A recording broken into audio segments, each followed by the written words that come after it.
सदुपयोग जो करता है उसी व्यक्ति को समय के साथ अच्छे परिणाम मिलते हैं। ऐसा ही हुआ जब सोनू और वानी के एनुअल एग्जाम्स आने वाले थे। अरे अब तक पढ़ रही हो, चलो खाना खाते हैं। बस थोड़ा सा प्रोजेक्ट बचा है, नहीं किया तो टीचर डांटेंगी।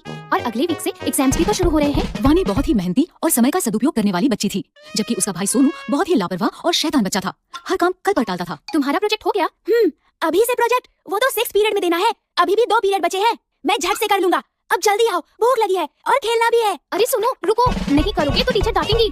सोनू और वानी के मम्मी पापा हमेशा सोनू को वानी का उदाहरण देकर समझाते थे। देखो सोनू बेटा, अब तुम बड़े हो गए हो, खेल के साथ साथ तुम्हें अपनी पढ़ाई पर भी ध्यान देना चाहिए। हाँ मम्मी, कल से पक्का। सोनू, समय का सदुपयोग करना अपनी बहन से सीखो। देखो, समय से पढ़ती है, समय से खेलती है, आज का काम कल पर कभी नहीं टालती। आप देखना, मैं भी कल से पक्का ऐसा ही करूँगा। अभी जाऊँ खेलने प्लीज। सोनू की लापरवाही दिन पर दिन बढ़ती ही जा रही थी और आखिरकार एग्जाम्स के दिन भी नजदीक आ ही गए।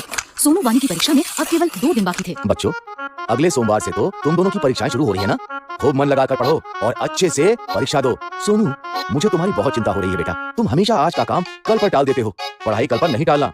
वानी की तरह सभी पाठ समय से पढ़ लेना, ठीक है? अरे पापा, परीक्षा में अभी पूरे 2 दिन बाकी है। मैं झट से पढ़ लूंगा सब कुछ। अभी तो मैं खेलने जा रहा हूँ। जब तक खेलूंगा नहीं तब तक पढ़ाई भी समझ नहीं आएगी। अरे वानी, देखो ना कितना सुहाना मौसम हो रहा है। आओ ना, थोड़ी देर खेल लेते हैं। पढ़ाई तो बाद में भी कर सकते हैं, झट से सब हो जाएगा। हाँ, मौसम तो सुहाना है, लेकिन मुझे मेरा पाठ पूरा करना है। कल परीक्षा है। इस मौसम में तो खेलने का मजा ही कुछ और है। तुम पढ़ती रहो, मैं तो चला खेलने।